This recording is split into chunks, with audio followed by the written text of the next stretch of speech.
Shalom, selamat pagi Bapak Ibu dan saudara-saudari yang dikasihi Tuhan. Kita akan bersama-sama merenungkan kebenaran firman Tuhan pada pagi hari ini. Sebelumnya mari kita berdoa. Kami sungguh bersyukur buat setiap kebaikan-Mu di dalam hidup kami ya Tuhan. Terima kasih untuk kasih setia-Mu, anugerah-Mu yang Kau limpahkan bagi kami. Terima kasih untuk penjagaan perlindungan Tuhan di sepanjang malam yang telah kami lewati dalam waktu istirahat kami. Sehingga pagi hari ini kami dapat bangun dengan tidak kekurangan apapun. Terima kasih untuk kesehatan, kekuatan, nafas, kehidupan yang masih Tuhan anugerahkan bagi kami. Pagi hari ini sebelum kami melanjutkan setiap tugas tanggung jawab aktivitas kami rindu untuk membaca dan merenungkan kebenaran firman-Mu. Tuhan urapi kami dengan hikmat-Mu agar kami mengerti kebenaran firman-Mu. Di dalam nama Tuhan Yesus Kristus, amin. Bapak, Ibu, dan saudara-saudari yang dikasihi Tuhan, renungan kita pagi hari ini terdapat dalam kitab Mazmur pasal 23. Ayatnya yang keempat, sekalipun aku berjalan dalam lembah kekelaman, aku tidak takut bahaya, sebab Engkau besertaku, gadamu dan tongkatmu itulah yang menghibur aku. Tema renungan kita pagi hari ini adalah, sekalipun berjalan dalam lembah kelam, aku tidak takut. S. Gelinder memaparkan bahwa pemazmur adalah seorang raja yang dalam kesulitannya dipercayakan kepada kemampuan Tuhan yang dapat diselamatkan atau melepaskan dia. Sedangkan Jack R. Lundbaum setuju bahwa mazmur ini masuk dalam kelompok mazmur-mazmur yang digubah Daud pada saat dia berada di padang gurun. Ketika Daud melarikan diri dari kerajaan Absalom, anaknya. Tanggal yang tepat tidak dapat dipastikan, tetapi dapat dipahami jika Daud atas pimpinan Roh Kudus menggubah mazmur ini, di mana dia sendiri sejak ditabiskan sebagai raja seringkali menghadapi tantangan bahkan bahaya yang tidak ringan, yaitu bahaya maut. Namun penggembalaan Tuhan sungguh terbukti atas dirinya, sehingga dia pun dapat memegang pengharapan akan kebajikan dan kemurahan Allah sepanjang umurnya di bumi ini maupun sampai pada kekekalan. Dan pemahamannya tentang seorang gembala yang baik atau benar berdasarkan pada pengalaman pribadinya sebagai seorang gembala domba, sebagaimana dia ungkapkan dalam 1 Samuel 17 ayat 34-36. Mazmur 23 ini biasanya dibagi menjadi dua bagian. Ayat 1 sampai ayat 4 berbicara tentang Tuhan sebagai gembala yang baik, dan ayat 5 sampai ayat 6 berbicara tentang Tuhan sebagai tuan rumah yang ramah dan baik hati. Yang pertama, Tuhan sebagai gembala yang baik. Ayat 1, Tuhan adalah gembalaku. Ungkapan figuratif Tuhan adalah gembala telah muncul di Kejadian 49 ayat 24. Dalam Mazmur 78 ayat 52-53, pemazmur mengungkapkan bagaimana dalam peristiwa keluaran, Allah yang maha tinggi itu disuruhnya umatnya berangkat beserta domba-domba, dipimpinnya mereka seperti kawanan hewan di padang gurun, dituntunnya mereka dengan tentram sehingga tidak gemetar.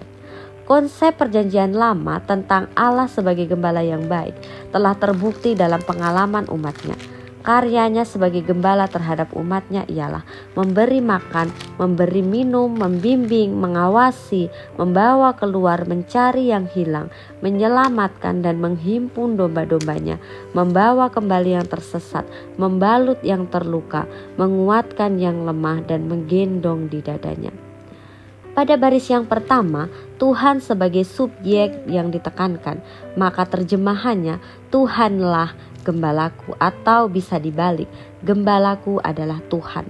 Terbukti, Tuhan sebagai gembala juga telah terbukti dalam kehidupan atau kisah hidup para bapa leluhur. Mereka hidup sebagai keluarga yang nomaden di tengah-tengah bangsa Kanaan yang sudah mapan.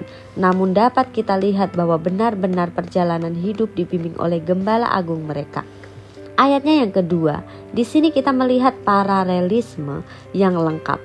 Si pemazmur mengungkapkan gembala yang baik sebagai persuplai kebutuhan jasmani. Kata kerja pertama berarti membiarkan aku berbaring. Dan kata kerja yang kedua, gembala itu membimbing atau menggiring domba-dombanya ke air yang sangat tenang, bukan air yang berarus deras dan mencelakakan domba, supaya mereka bisa merasakan kesegaran dan beristirahat sejenak, karena sang gembala sungguh memahami keberadaan dombanya. Ayat 3, di sini pemazmur berpindah dari berbicara tentang pemeliharaan gembala terhadap kebutuhan fisik kepada kebutuhan jiwa. Oleh karena jiwa manusia sewaktu-waktu bisa mengalami kelesuan, kelelahan, kesesakan atau tekanan, dan juga patah semangat.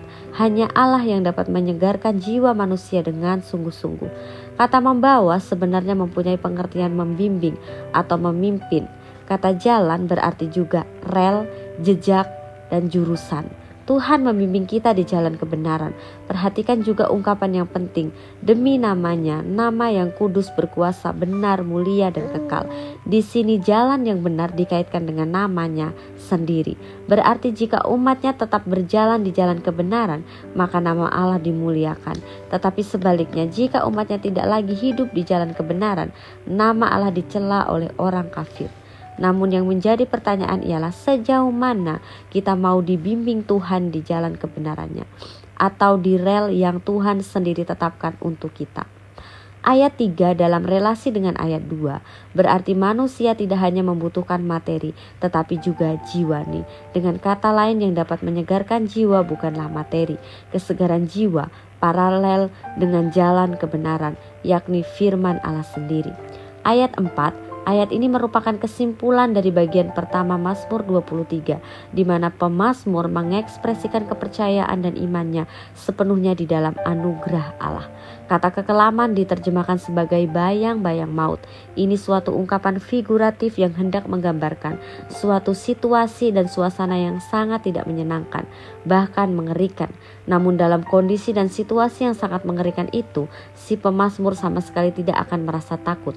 Alasannya ialah karena Tuhan sendiri yang berdiri bersamaku di dekatku. Kehadiran pribadi gembala sebagai jaminan segalanya, kebutuhan fisik dan jiwani.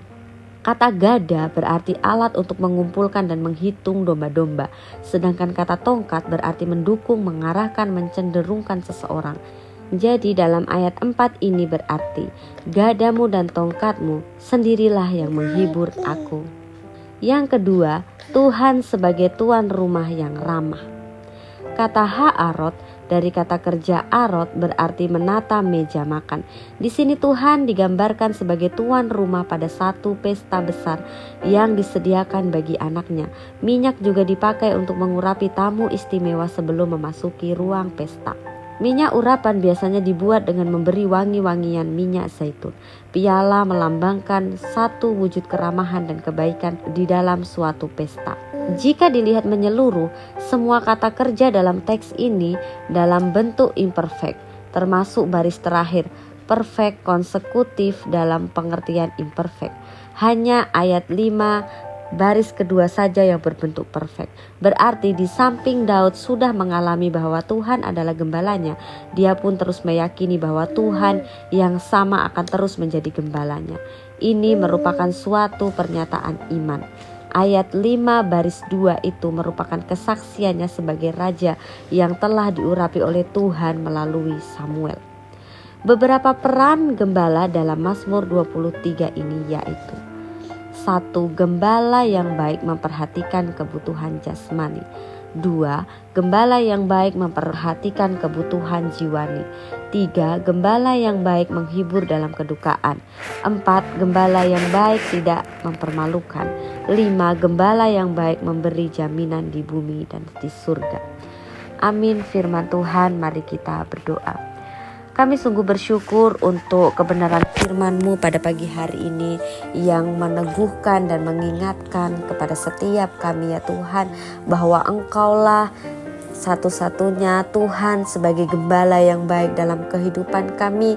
Kami tidak perlu takut ketika kami berjalan dalam lembah kekelaman, karena Engkau Tuhan yang senantiasa ada di dekat kami, menuntun kami ke jalan kebenaran ya Tuhan. Terima kasih ya Tuhan Yesus, kami menyerahkan kehidupan kami di sepanjang hari ini Tuhan, yang menuntun menyertai setiap apapun yang kami kerjakan. Di dalam nama Tuhan Yesus Kristus kami sudah berdoa. Amin. Selamat beraktivitas, Tuhan Yesus memberkati.